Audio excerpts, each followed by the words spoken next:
The Caribbean Marine Atlas has a very fairly simple data structure. We group data into certain themes. The geosphere, which is natural hazards, things like earthquakes and whatnot, soil types, land use.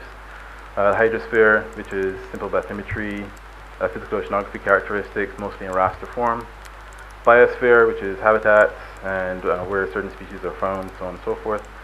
Atmosphere, climatic information, weather, and so on and so forth. And human environments, which is base mapping, roads, etc.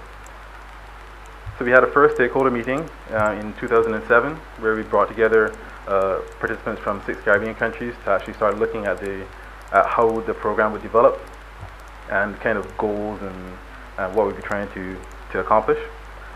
So there's a long list of workshop goals, but basically it was to spread the word that we were doing this project, identify the key national areas of interest or issues that coastal states face nowadays.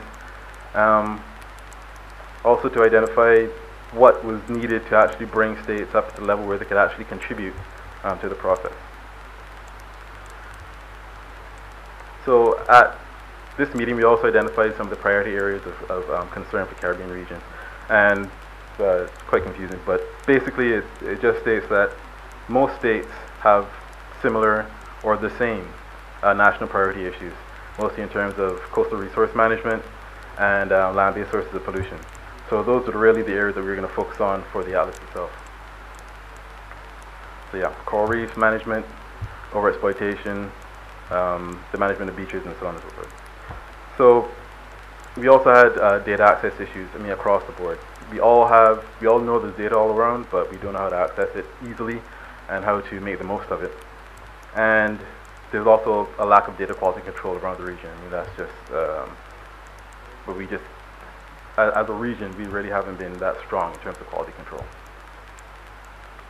So as part of the development of the project, we had a number of courses. We had some basic ocean data management courses, which just identify where the data was, more regional scale stuff, and how to get at it, and also how to transform the data into a format that is usable within the atlas.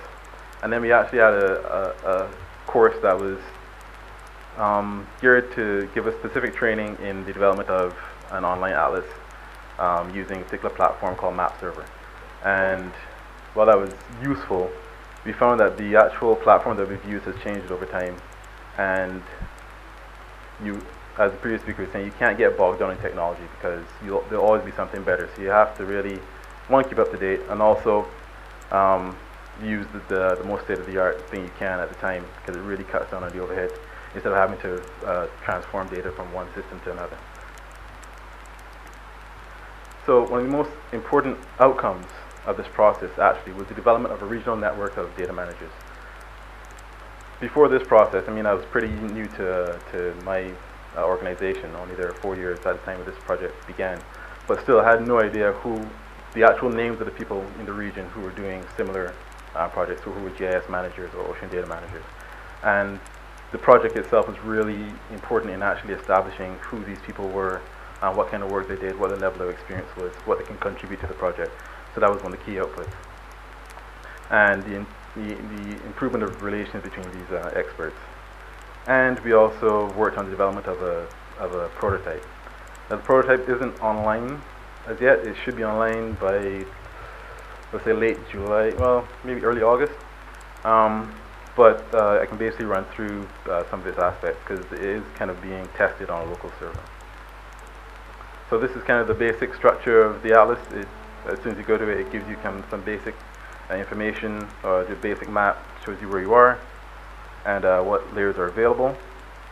You can add raster layers. So this is temperature, sea surface temperature from the World Ocean Atlas 05, and it just gives you an idea of this is actually climatology. So this is sea surface temperature for every August since sea surface temperature recordings were being collected. So it's just an average of all sea surface temperatures for August. Okay.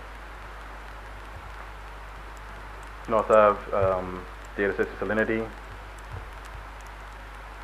Then you can also have the mixing of data from, well, say, shape files